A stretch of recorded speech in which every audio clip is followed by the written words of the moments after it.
سارے ملک کا وقت ان چیزوں میں لگا ہوا ہے کہ اس کو پکڑو، اس کو بیل کراؤ، یہ مصیبت میں پھنسا ہوا ہے، یہ اتنا قیمتی آدمی جو نیگوشیٹنگ ٹیم میں جس کو ہونا چاہیے تھا کل، وہ اس وجہ سے نہیں جا سکا کہ یہ بیل کرا رہا ہے اپنی ہیں. اور پھر ایک ملک کے حوالے سے ایک مذاکرات چل رہے ہیں. مذاکرات کی تو پہلی چیز یہ ہے کہ کم سے کم یہ کیسز تو وڈرا کرو جس میں میں یہاں بیٹھا ہوں. یہ سارے ملک کا وقت ضائع ہو رہا ہے. اور میرا بھائی ایک ایسٹیمیشن دے رہا تھا کہ پچھلے 2-3 سال کے اندر 70-80 بلین ڈالرز کا نقصان ہوا ہے ملک کے جی ڈی پی کو، یہ رجیم چینج کے حوالے سے. تو وہی غم مجھے بھی یہی لگا ہوا ہے کہ جی جو کام کرنے والے ہیں وہ یہاں پھرتے رہیں گے، اور جو لوٹنے والے ہیں وہ حکمران کی جماعت کے اندر بیٹھے ہوئے ہیں اور پارلیمنٹ میں بیٹھے ہوئے ہیں اور لوٹ رہے ہیں قوم کو. تو اس لیے میں یہاں پر حاضر ہوا تھا دوبارہ کل کے بعد آج پھر کہ بیل مل جائے تاکہ ہم اب جہاں جہاں جانا ہے وہاں ہم جاتے رہیں. مگر تبدیلی آنے والی ہے. چینج ستارے ہیں نا، لوگ ستاروں پر بھی ایمان رکھتے ہیں. کوئی جو ستارے ہیں وہ کانفلوئنس میں آ گئے ہیں، ڈومیسٹک اور انٹرنیشنل. جس طرح سے یورپین یونین نے مذمت کی ہے، آبویسلی مذمت کریں گے. ایسی حرکت کرو گے دنیا مذمت کرے گی. بھائی انصاف نہیں کرو گے، ملٹری کورٹس میں سویلینز کو چلاؤ گے اور ان کے اوپر ٹرائل کرو گے تو دنیا مذمت کرے گی. دنیا نے مذمت کرنی شروع کر دی، کوئی فکر ہی نہیں ہے. جی ایس پی پلس کتنی مشکل سے پاکستان کے پاس آیا ہے اور رہا ہے، کوئی فکر نہیں ہے. تو یہ ہر جگہ رسک لے رہے ہیں، نہ پیسہ آ رہا ہے دنیا میں کہیں سے. دنیا کو یہ ہمیں پاکستان کو کہتے رہے 70 ارب ڈالر کا انویسٹمنٹ آئے گا، 50 ارب ڈالر کا انویسٹمنٹ آئے گا، ایک پیسے کا انویسٹمنٹ نہیں آیا ہے. جمہوریت کو تباہ کر دیا عمران خان کو دور رکھنے کے لیے. جو 90% لوگوں کا نمائندہ ہے اس کو باہر رکھنے کے لیے جمہوریت کو تباہ کر دیا، عدلیہ کو تباہ کر دیا، آئین کو تباہ کر دیا، 26ویں امینڈمنٹ لا کر سارا کچھ ستیہ ناش کر دیا. یعنی اس کی ریکوری کے اندر میں کہتا ہوں رجیم چینج 2022 میں ہوئی، یہ 2018 میں پہنچ گئے ہیں سب اپنی حرکتوں سے. 2018 سے شروع کرنا پڑے گا.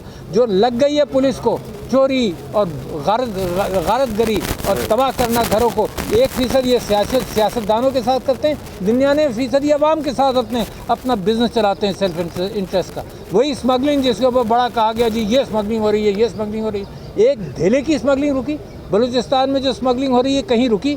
بارڈرز بند کر دیے، کبھی یہ بند کرتے ہیں. دبا کر ہر انسٹیٹیوشن پیسہ بنا رہا ہے اور صرف عمران خان جیل میں بیٹھ کر اس امید پر ہے اور ساری قوم اس امید پر ہے کہ تبدیلی آئے گی. جناب اس لیے حاضر ہوا تھا یہاں پشاور ہائی کورٹ. جو موجودہ صدر پاکستان ہے ان کا کردار کیسے دیکھ رہے ہیں آپ کا؟ تمام جو عدم استحکام ہے کیا سمجھتے ہیں آپ؟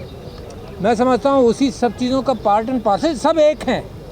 یہ عمران خان 2012 میں جب کہتا تھا کہ سب ڈاکٹر صاحب یہ سب اکٹھا ہو جائیں گے، ہمیں یقین نہیں آتا تھا، کیونکہ یہ سارا جو ایول ہے کرپشن کا، بے ایمانی کا، چوری چکاری کا، غاصب ہونا، ملک کی زمین کی دولت کو لوٹنا.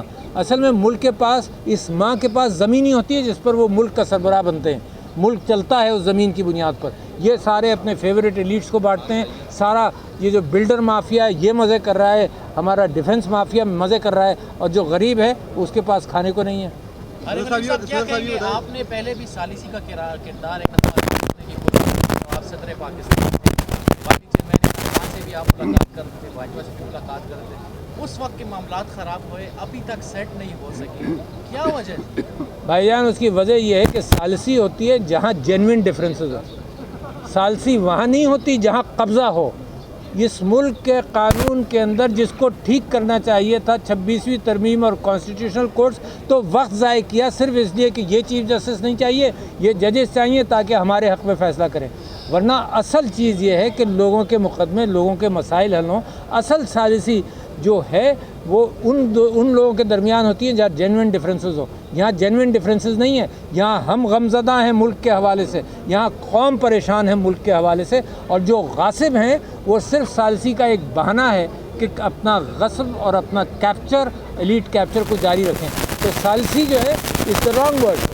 اصل میں تو مجھے اپنا ملک آزاد کرنا ہے ان غاصبوں سے اور ان قابض مافیا سے، اور جو بڑا لمبا سٹرگل ہے. مگر عمران خان قیدی نمبر 804، کیا اس کا نام نہیں لے سکتے؟ اس کے متعلق بات نہیں کر سکتے؟ جو کرکٹ میچز ہیں وہاں پر کہہ دیا ان ٹیلی ویژن براڈ کاسٹرز کو کہ اس کا کسی نے نعرہ نشر کیا تو جناب ہم تمہارے سے رائٹس لے لیں گے. کل آپ نے دیکھا کہ اتنے زوروں میں قیدی نمبر 804 کے نعرے لگے ساؤتھ افریقہ کے اندر. ہیں اس کی آواز کو, اس کے دل کی دھڑکنوں سے میرا ملک جو ہے اپنی دھڑکنیں سنکرونائز کر چکا ہے.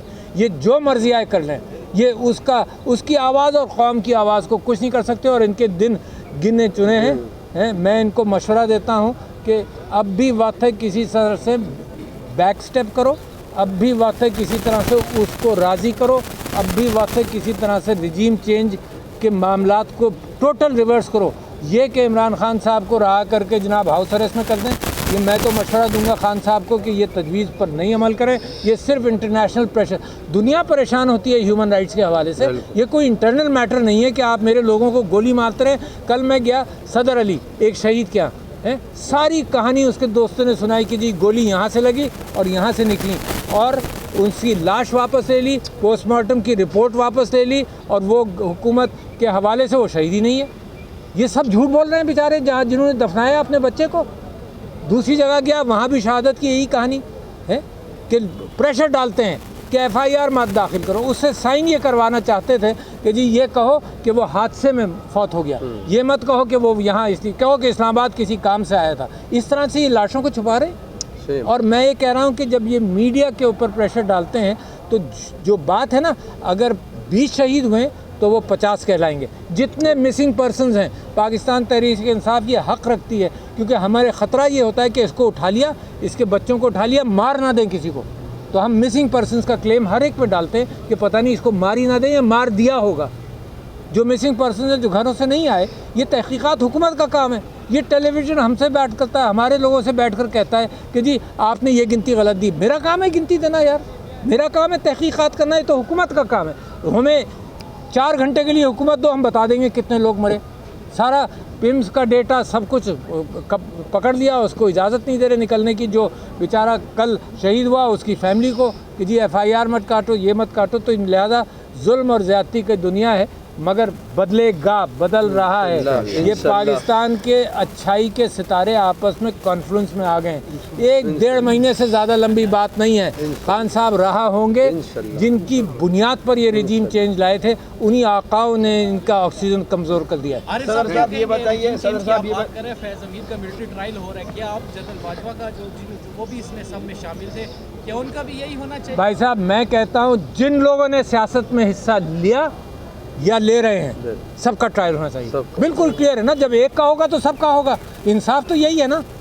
تو میں تو مجھے تو یہ بات ہے کہ یہ اپنے لیے بھی قبر کھود رہے ہیں, اور اچھا ہے کہ سیاست سے یہ ملٹری, جو قائد اعظم نے کہا تھا کوئٹہ میں کہ تمہارا کوئی حق نہیں ہے سول حکومت کے ساتھ کے اوپر اپنی مرضی چلانے کا, you are the servants of the people, یہ قائد اعظم کے الفاظ ہیں. کوئٹہ میں فوجیوں کو کہا تھا.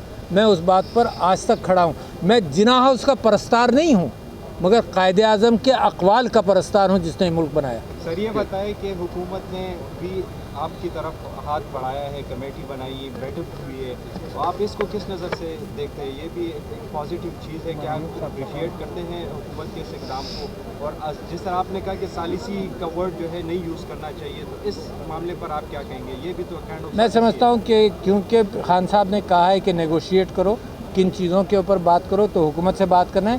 یہ ایک جو چیک باکس ہے نا, بہت سارے لوگ کر رہے ہیں بات چیت کر کے معاملہ حل کر لو. بات چیت اس سے ہوتی ہے جس کا اقتدار پر صاحب اقتدار ہوں, مقتدر ہوں, ہے نا. صاحب حکومت نہیں, مقتدر ہوں. اگر یہ لوگ مقتدر ہیں تو بات کریں گے, اگر مقتدر نہیں ہے تو they will be only calling the shots called by somebody else. تو بٹ آئی ہوپ کہ ملک کے اندر ثالثی ہو, معاملات اس طرح سے نکلے. عمران خان ہر اعتبار سے بینڈ کر رہا ہے. لوگ کہتے ہیں جی عمران خان یہ کر لے, ارے یار اس کو بند کیا ہوا ہے, 500 دن اس کو بند رکھا, لوگ ہمارے شہید کر رہے ہو, لوگوں کو مار رہے ہو, گھروں کو توڑ رہے ہو, اور بینڈ بھی وہی کرے مزید.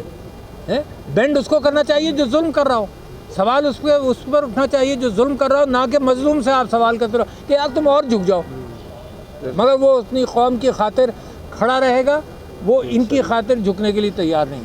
یہ بتائیں سر کہ جو ملٹری کورٹس ہیں جس کا فیصلے پر پاکستان تحریک انصاف نے بہت سخت رد عمل دکھایا ہے, ماضی میں اگر ہم دیکھیں تو عمران خان, مراد سعید سمیت بہت سے لوگ ایسے تھے جو ملٹری کورٹس کے حق میں جو اس کے بیانات جو ہے اب بھی پڑے ہیں. اب کیا ہوا کہ ملٹری کورٹس کے اچانک آپ لوگ خلاف ہو گئے؟ دوسری بات یہ ہے کہ آپ کی ہی دور حکومت میں خیبر پختونخوا میں